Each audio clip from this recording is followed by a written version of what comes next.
Chicos, ¿me escuchan?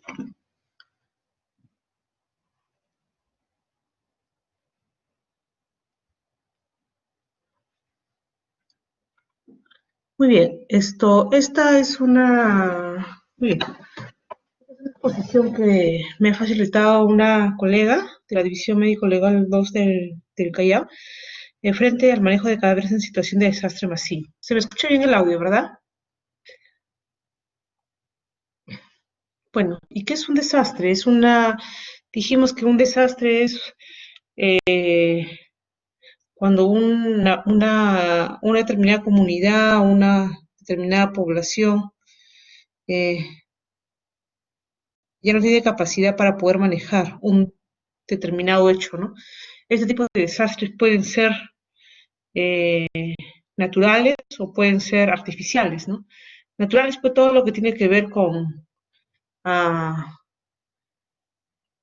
naturales, todo lo que tiene que ver con hechos propios de la naturaleza, ¿no? Terremotos, maremotos, eh, tsunamis, ¿no? Eh, biológicos, ¿no? Perdón, un ratito.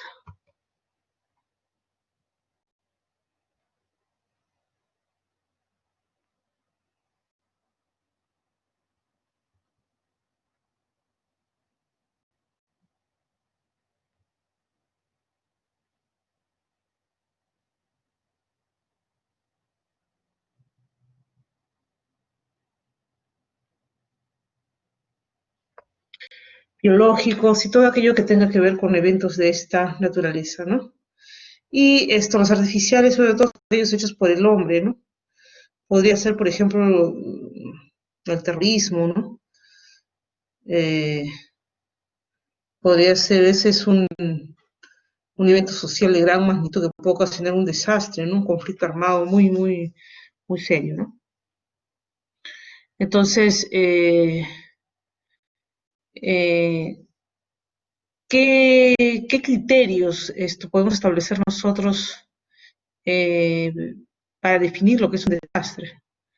Bueno, o al menos algunos de estos criterios, ¿no? 10 o más personas son reportadas muertas, 100 personas son reportadas como afectadas, es declarar un estado de emergencia y se requiere de ayuda internacional, ¿no? Entonces, declarar una situación de desastre implica eso, ¿no? Implica que nosotros podemos, como Estado, pedir ayuda internacional, porque ha recabado nuestra capacidad de respuesta, ¿no? Primero, como comunidad, podemos pedir apoyo a la región, ¿no es cierto? Si estamos en una localidad como Tacna, podríamos pedir un apoyo a la región.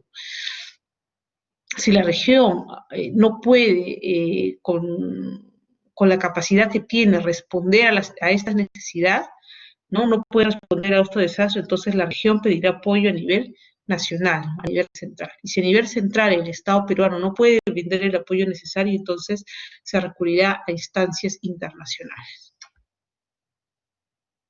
¿Qué tipos de desastre ocurren? Bueno, sucesos terrestres, sucesos marítimos, sucesos aéreos, incendios, inundaciones, terremotos, ¿no? Toda la magnitud de hechos naturales que ustedes puedan conocer. ¿Cuáles son los objetivos del trabajo forense? Bueno, primero asegurar un manejo correcto y digno de los restos, ¿no? Nosotros como Estado peruano estamos en la obligación de poder manejar de forma adecuada eh, los cuerpos o los cadáveres, producto de estos desastres masivos. Eh, Contribuir a la identificación de cadáveres, ¿no? Tal vez uno de los procesos más tediosos, más complejos del manejo de cadáveres en situación de desastre masivo, estamos hablando de 1000 cadáveres, más o menos es esto, la identificación de los cadáveres, ¿no? Y es así que ustedes han podido ver en los diferentes medios de comunicación, en esta pandemia, en ese desastre biológico que ha tenido el mundo, cómo en ciertas ciudades se ha desbordado la capacidad de manejo de los cadáveres y ha ocurrido y han tenido problemas para la identificación de los cadáveres, ¿no? Generando inclusive confusión en la entrega de los cadáveres, ¿no? Y ello aunado al dolor de la pérdida de un familiar. Entonces, imagínense, ¿no? todos nosotros como seres humanos, eh, que pertenecemos al Estado peruano, ¿no? El derecho nos asiste en ese sentido, ¿no? Los convenios nacionales, internacionales que ha firmado a los que pertenece el Estado peruano, nos dicen que como Estado peruano estamos en la obligación de tener un trato digno con los cadáveres, ¿no? Y que toda persona y que todo esto familiar merece eso, ¿no? Que se trate de forma digna. Aportar evidencias en la investigación, sí, debemos aportar evidencias en la investigación, porque no todos eh, aquellos cadáveres que nosotros obtenemos dentro de una situación, dentro de un contexto de cadáver, eh, eh, son cadáveres que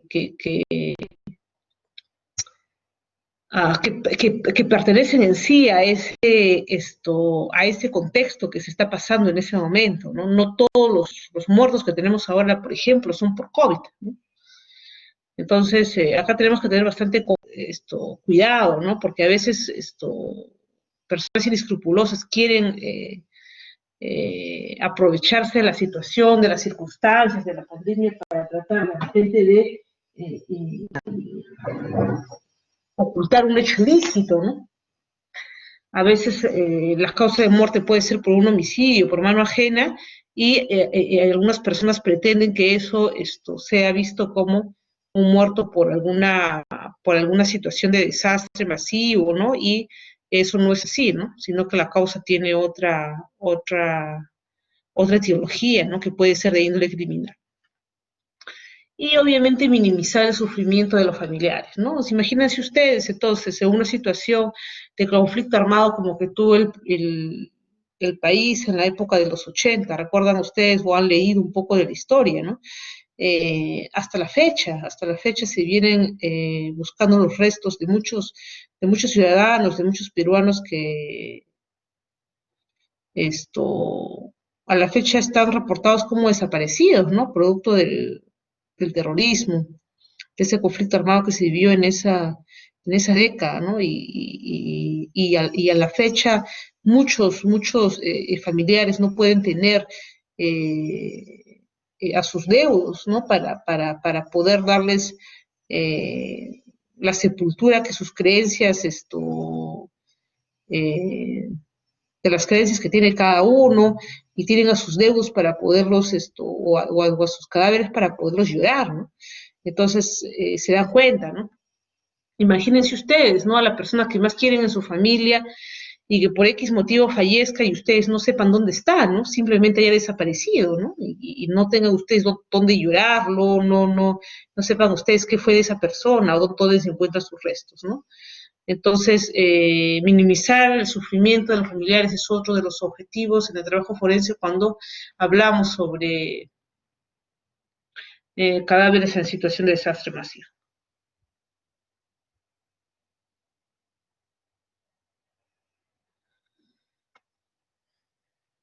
Entonces, ¿cuál es el algoritmo que nosotros llevamos? Bueno, tenemos ocurrencia de la muerte, ¿no? Tenemos un grupo de muertos, un grupo de fallecidos. ¿Quién es el primero que debe tomar conocimiento? Obviamente siempre la fiscalía, ¿no? La fiscalía toma conocimiento, inclusive ahora, ¿no? Cuando nosotros nos hemos proyectado a una mayor cantidad de muertos por COVID, en las calles, ¿no? Como ocurrían en otras ciudades. Entonces, ¿cuál es el protocolo de actuación? Bueno, primero, de conocimiento, eh, la fiscalía, toma conocimiento también las autoridades de la Policía Nacional, de las Fuerzas Armadas, y se designa un equipo para preservar la escena, ¿no? Ustedes lo han podido ver por televisión también, se hace un abordaje de la escena, se coordina previamente, se anota la hora, la fecha de arribo al lugar, establecer zonas de seguridad. Habrán visto a ustedes cómo preservan la escena, cómo limitan el cinturón amarillo que impide que terceros, curiosos se acercan a la escena, determinar los responsables, quién va a ser la persona que va a ingresar, cómo tiene que estar vestida esta persona, fotógrafos, los encargados de la inspección del lugar, etcétera, ¿no? Al ingreso del lugar tendrá que haber una inspección del área, establecer las rutas de entrada y salida, identificar posibles evidencias, periodizar los hallazgos y la inspección y la inspección y descripción del cadáver, siempre hay que perennizar, ¿no? Dijimos que era básico. Todos ustedes tienen cámaras fotográficas o cámaras en sus celulares, entonces siempre tienen que perennizar, ¿no? ¿Qué están llegando? ¿Cómo es que están encontrando la escena a la que van a abordar? Las prendas de vestir, si encuentran de repente alguna identificación, DNI o algo que pueda orientarnos en el proceso de identificación, describir los objetos que tenía en ese momento, que tiene en ese momento el cadáver, si es que ustedes encuentran signos de lesiones traumáticas y el embalaje y recojo de la evidencia, utilizar bolsas adecuadas para el recojo de las evidencias, si es que hubiera, perennizarlas también.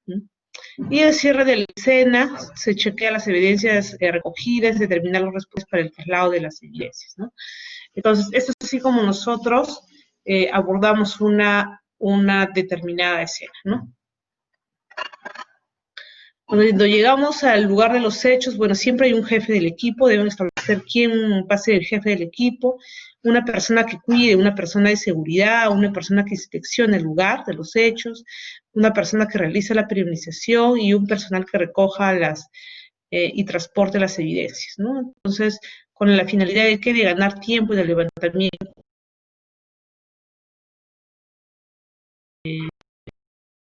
conformado y con funciones asignadas, entonces van a poder hacer un mejor trabajo, ¿no? Se recomienda que estos equipos en una situación de emergencia, en una situación de desastre, sean equipos certificados, sean equipos capacitados para esta labor. Ahí está, entonces no es nada fácil, ¿no? En una situación de emergencia la gente de por sí desesperación, quiere sus cadáveres, hay mucha dificultad para poder manejar estas escenas, ¿no? Esto es más o menos lo que ustedes, a lo que ustedes se enfrentarían, ¿no?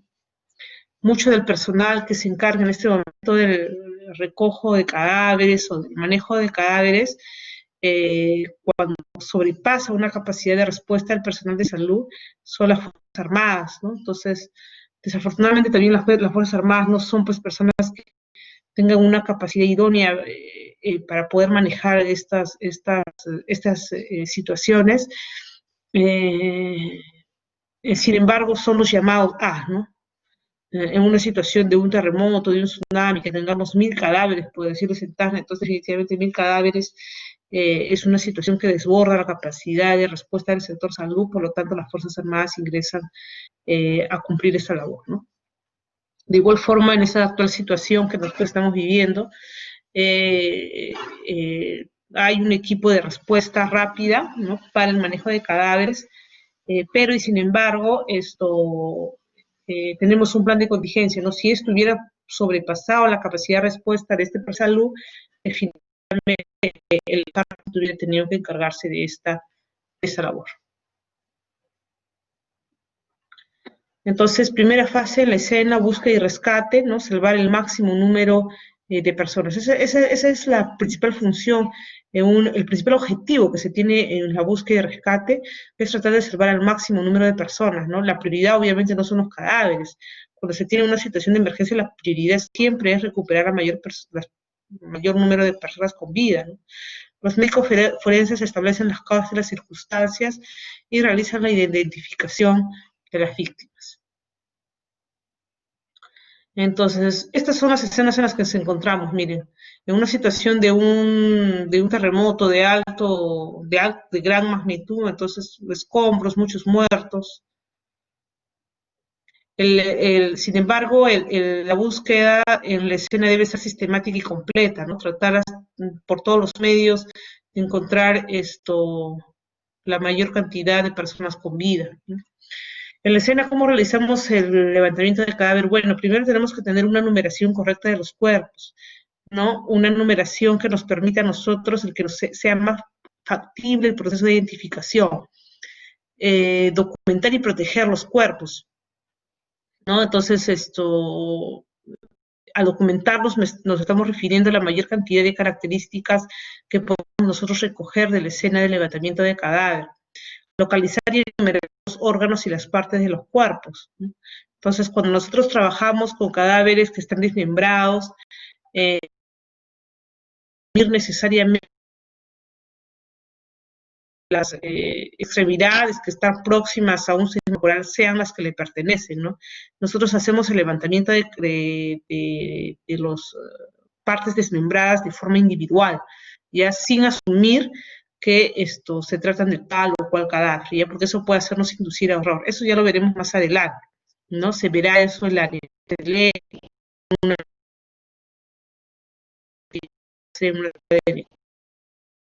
los personales, las pertenencias se encuentran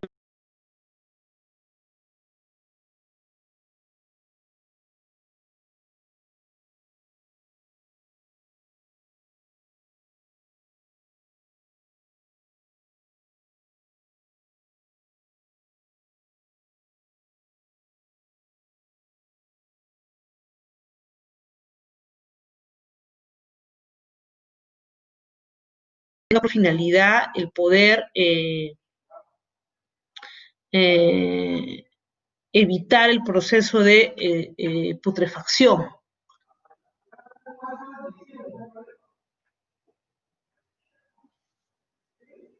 Evitar el proceso de putrefacción mientras nosotros podemos ganar tiempo en el proceso de identificación, ¿no? Eso es lo que se quiere, el objetivo que se pretende alcanzar cuando vamos a guardar los cuerpos de forma temporal, ganar tiempo, evitar el proceso de putrefacción para poder el proceso de identificación, limitar la eliminación no controlada de cuerpos, ¿no? Entonces, los cuerpos chicos hay que darles un trato digno, con una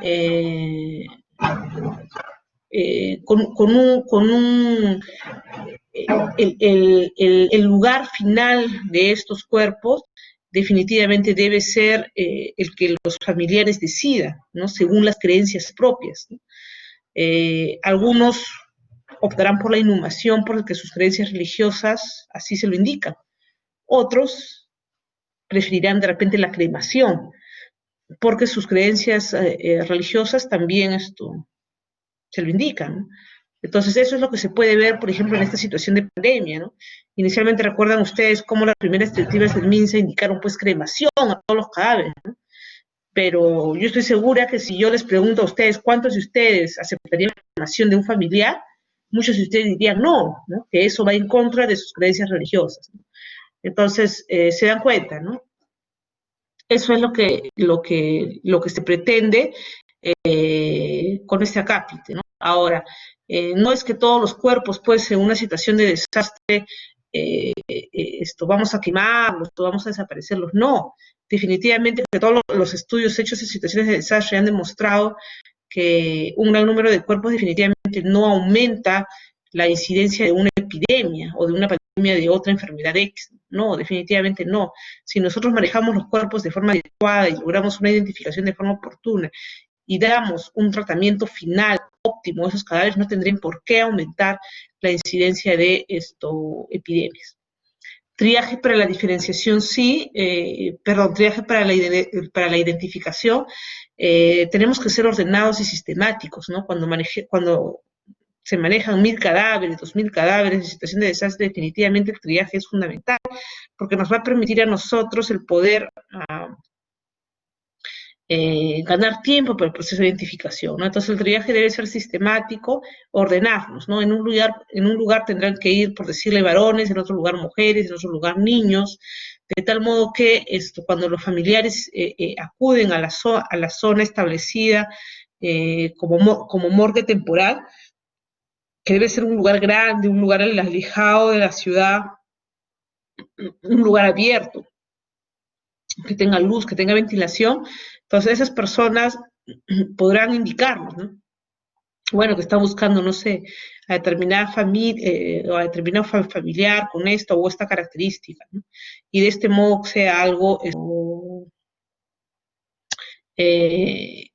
más dinámico en cuanto al proceso de identificación, ¿no? Algo que sea más oportuno. Recuperar los cuerpos que han dejado, recuperar los cuerpos que han dejado la escena, ¿no?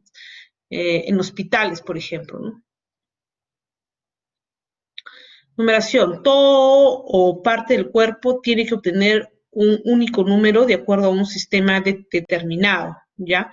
Entonces, cuando nosotros realicemos el levantamiento de cadáver, debemos darle un número a ese cuerpo. El número debe ser visible en cada fotografía. Cada formulario debe estar enumerado. Las etiquetas deben resistir el frío, el calor, la humedad, los disolventes, ¿no? Entonces, esto tiene que ser aplicado en toda situación de desastre, donde tengamos una gran magnitud de cadáveres, sobre todo en la vía pública, ¿no? Correctamente numerados dependiendo del número de brigadas que salgan, ¿no? Por decirles, si yo voy a disponer que 5 brigadas del ejército salgan a buscar cadáveres en el centro de Tacna, ¿no? Entonces tendré que asignarle un número a cada una de esas brigadas, ¿no? Cada brigada, por decirles, va a estar compuesta de 5 personas, de 5 efectivos de las Fuerzas Armadas. Entonces a uno le pondré equipo 1, 2, 3, 4, 5. Muy bien. Van a buscar sus cadáveres y por ejemplo, si el equipo número 1, en una zona determinada encontró cadáveres, entonces la numeración que su cadáver tendrá que ser, ¿no? Con 01, comenzar con 01, ¿no? Y seguir dándole la codificación correcta, ¿no? Igual, si es que el equipo de rescate número 2 encuentra cadáveres en otra zona, comenzará pues, ¿no? 0.2, que definirá el equipo de brigada que responsable de haber localizado dicho cuerpo, ¿no? Entonces, esas etiquetas deben ir pegadas, no grandes, en el cuerpo, de tal manera que no se salga, ¿no? No se salga y no haya problemas posteriores a la identificación. Entonces, más o menos así es, ¿no? Cada cuerpo o segmento corporal, ¿no? Les había mencionado que los segmentos corporales deben ir numerados de forma individual, deberá tener un número único de referencia. Se recomienda el siguiente esquema, ¿no? El lugar, por ejemplo, Tacna. El equipo 1, 2, 3, qué sé yo, ¿no? Persona de recuperación, ¿cuál de todos los 5 recuperó, ¿no? Y el conteo del cuerpo, ¿no? Por ejemplo, Tacna, equipo A, equipo 1, qué sé yo. Y acá el número del cadáver, ¿no? Más o menos. Asignación de números de pericia, ¿no? Equipo, lugar, cadáver, o que he encontrado y número de levantamiento. Etiquetado de los cadáveres, entonces, miren, ¿no? Acá cómo están etiquetando, ¿no? Así están recuperando los cuerpos.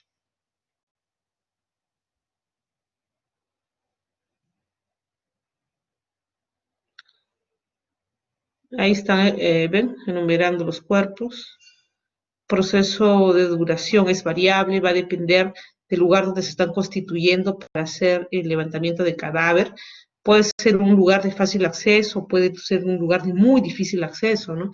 Por ejemplo, lo que sucedió en Ayacucho. ¿Por qué tanta dificultad para poder identificar los cuerpos? Porque los lugares donde están los restos óseos de esas personas, esto son en lugares pues inhóspitos, ¿no? ¿Qué hacían en esas, en ese contexto, ¿no? Ellos desmembraban los cuerpos, ¿no? Desmembraban los cuerpos y tiraban los restos esparcidos, ¿no? No los tiraban juntos, o sea, los tiraban a profundas quebradas, ¿no? Y esparcidos, ¿no? O sea, en un lado tiraban pues miembros inferiores y los miembros superiores de la misma persona en otra quebrada, ¿no? De tal manera que se dificulta mucho el proceso de identificación. Hasta hace 2 años creo que solamente se había logrado identificar 10 cuerpos, ¿no? O sea, imagínense ustedes, ¿no? Tratar de recuperar todos esos restos óseos y hacerle ADN a cada uno de los restos óseos para poder formar todo un cadáver, todo un esqueleto, ¿no? Muy, muy complejo.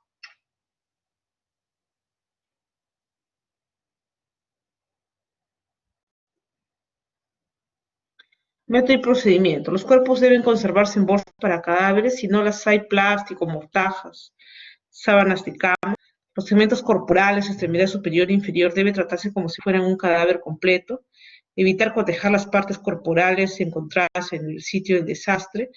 Los equipos de recuperación de cadáver trabajan eficazmente si se les divide en dos grupos, uno para el traslado de los cuerpos a un punto cercano de recolección y otro para llevarlos a las áreas de identificación y almacenamiento.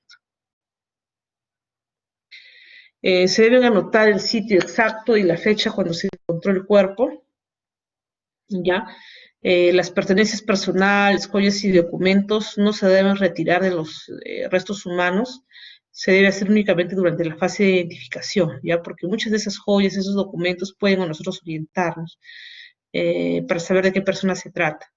Anillos, qué sé yo, ¿no? Transporte de los cuerpos se pueden utilizar camillas, bolsas para cadáveres, camionetas o remolques. Entonces, no hay que retirar las pertenencias personales. Los restos nunca deben ser separados en el sitio del incidente. Los fragmentos nunca deben ser asociados con otros restos en el sitio del incidente. Y eliminar la falsa sensación de urgencia, ¿no? Nosotros tenemos que tomarnos nuestro tiempo, ¿no? Para realizar este trabajo. Recuerden ustedes que nuestro principal objetivo es el proceso de la identificación. Entonces acá estamos identificando, son las fotos que ustedes deberían tomar, ¿no? Reporte fotográfico, chicos, es obligatorio cuando estén frente a un cadáver. Tomen varias imágenes, la cara completa, el cuerpo completo, la parte superior, la parte inferior. Esas fotografías nos van a ayudar mucho a nosotros. Formato especial de inteligencia de levantamiento de evidencias realizados por la PNP y las Fuerzas Armadas, ¿no? Entonces, ellos llenan esto, no ponen la hora de inicio, de término, la dependencia de la cual están a cargo, la ubicación del lugar de los hechos, persona responsable del levantamiento, presencia de testigos, lugar del hecho, características de la escena, qué están encontrando en la escena, un cadáver, restos óseos, completo, incompleto, etcétera, ¿no? Y la posible identificación, ¿no? De la víctima. Acá están manejando el traslado desde el lugar del levantamiento hasta el depósito establecido, las temporales se supervisado por los responsables de los equipos de recuperación, ¿no? Y acá están manejando cadáveres. Pues más o menos esta es la idea que se tiene, ¿no? Esta es una situación de desastre masivo, por ejemplo, 1000 cadáveres, ¿no? Entonces, este es un lugar adecuado, por ejemplo, es un coliseo o un estadio, lugares amplios, ¿no? Entonces, acá hay equipos de identificación forense, ¿no? Y se dividen, ¿no? Por ejemplo, acá hombres, mujeres, acá está la sala de necropsias, por decirles, ¿no? Entonces, mire, están correctamente identificados con sus carteles, ¿no?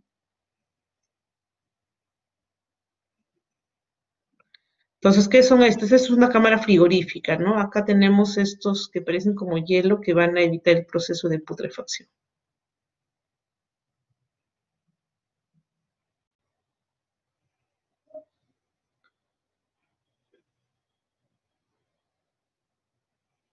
¿No? Acá está el proceso haciendo el proceso de identificación.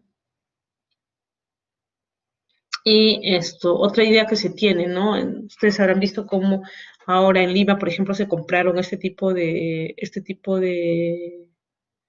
móviles, ¿no? Morgues móviles, que más o menos no son otra cosa que unos camiones, ¿no? Frigoríficos que han sido acondicionados ¿no? Para poder trabajar ahí con los cadáveres, ¿no? Y aquí también estos camiones frigoríficos para para poder guardar cadáveres y evitar el proceso de putrefacción.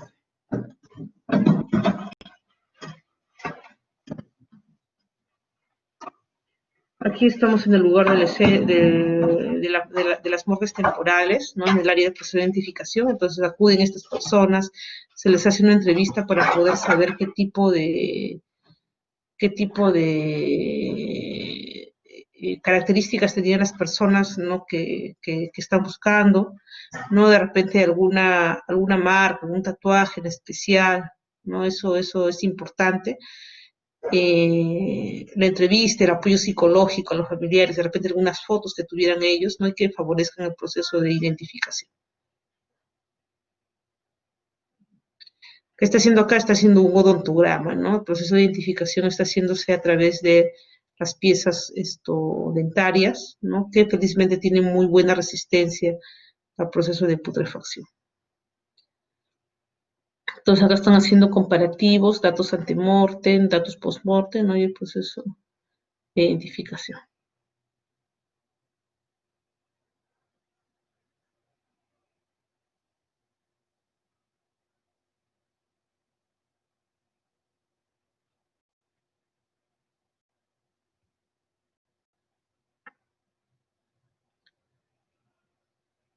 Esto es a lo que nos enfrentamos, ¿no? Son algunas de las imágenes de situaciones en desastre. Entonces, ¿qué es lo que tenemos que conjugar para poder nosotros tener eh,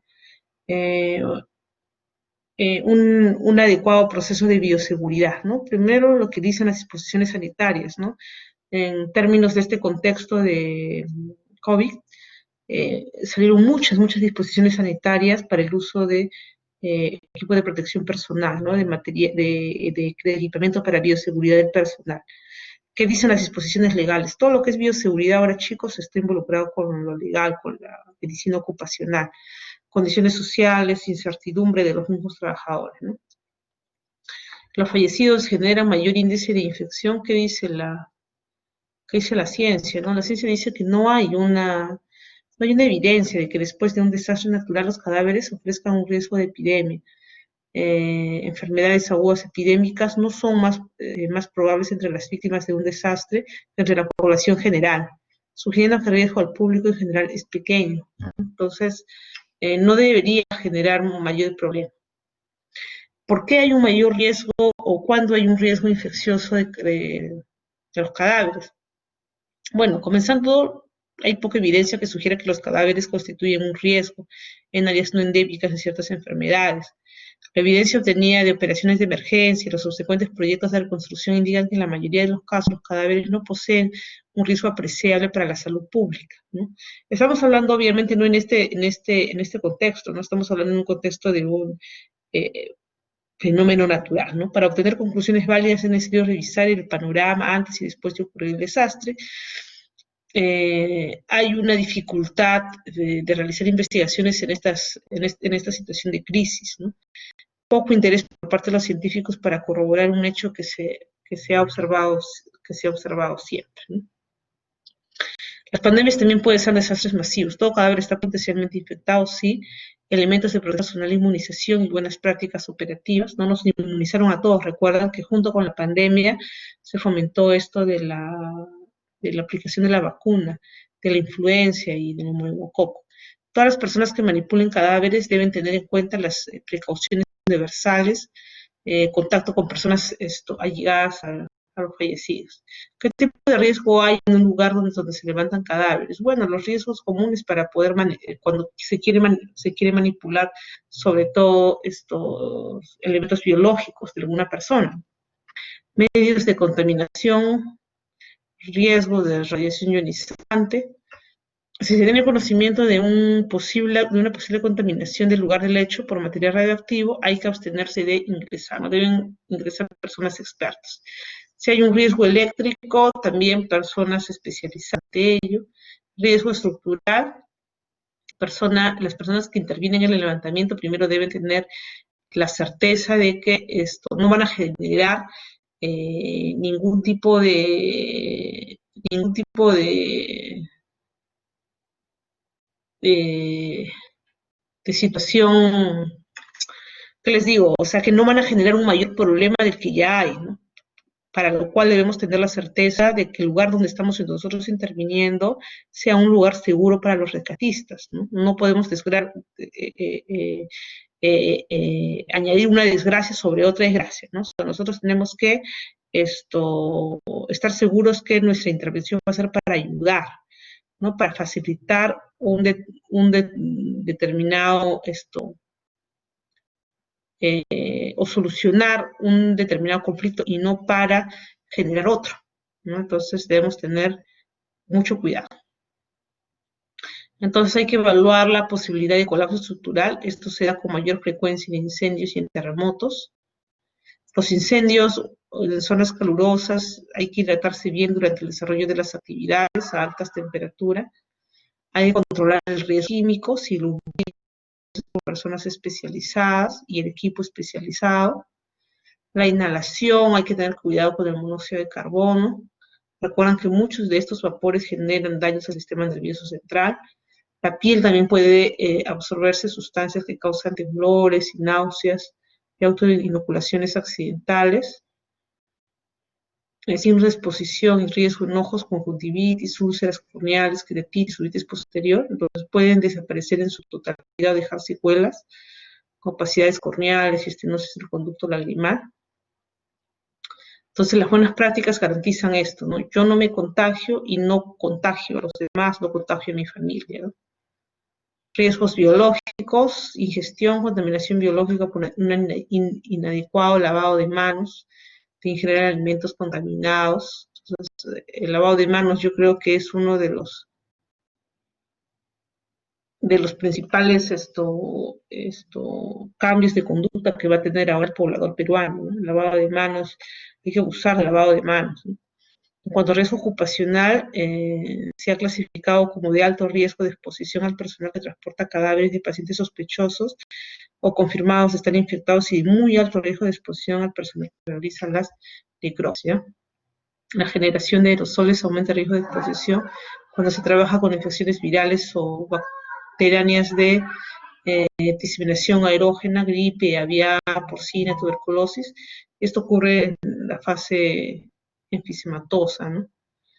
Precauciones generales de bioseguridad para quienes manipulan los cadáveres, capacitación tanto para realizar el proceso y procedimientos como sobre la bioseguridad y manejo de cadáveres, uso de elementos de protección personal como mandiles descartables, chaquetas, el equipo de protección personal básico, ¿no?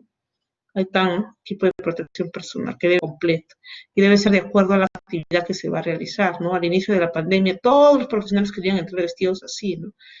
¿Era necesario o no era necesario? Luego salieron algunas directrices, ¿no? Que indicaban qué personal debería utilizar cada ETT en determinada zona de trabajo.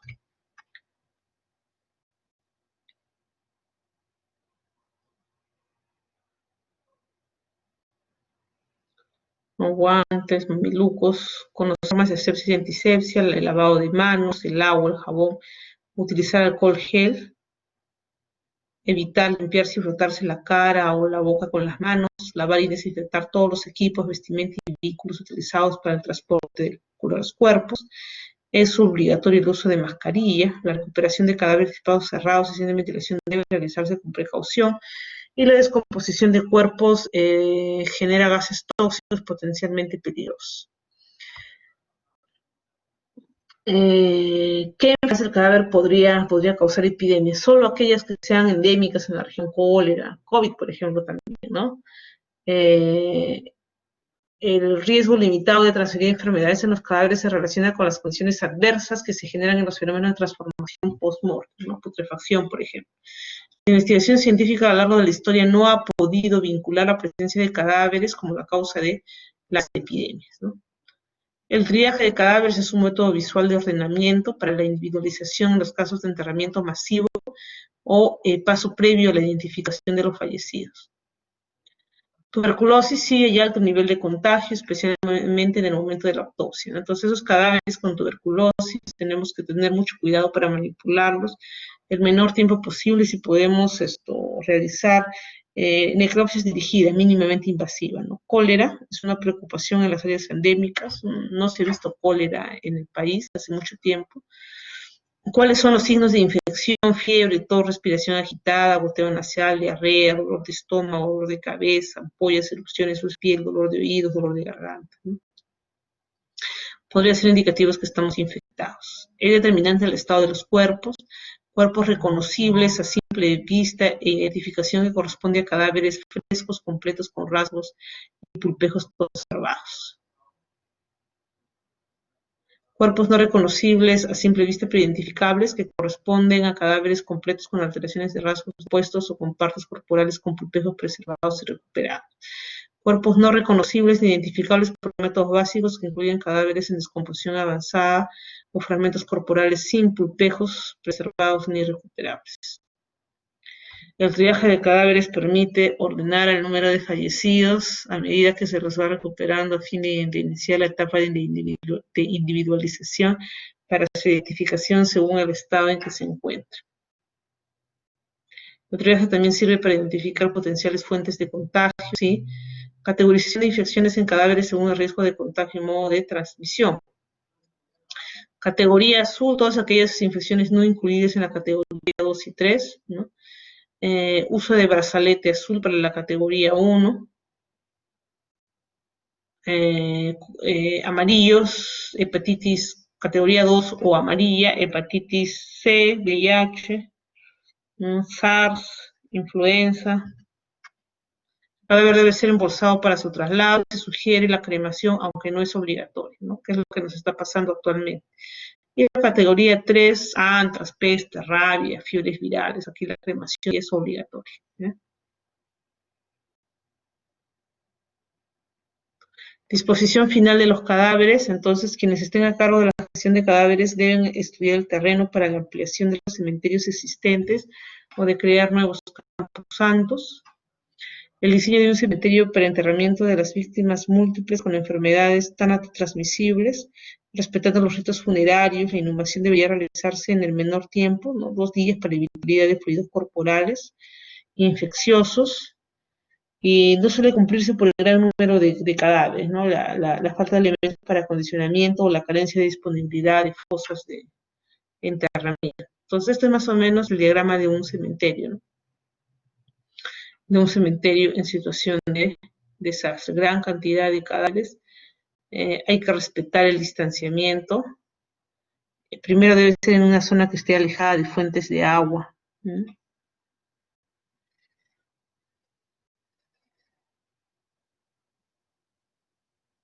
Más o menos este diámetro de 10 metros, ¿no? Por 14 metros, más o menos.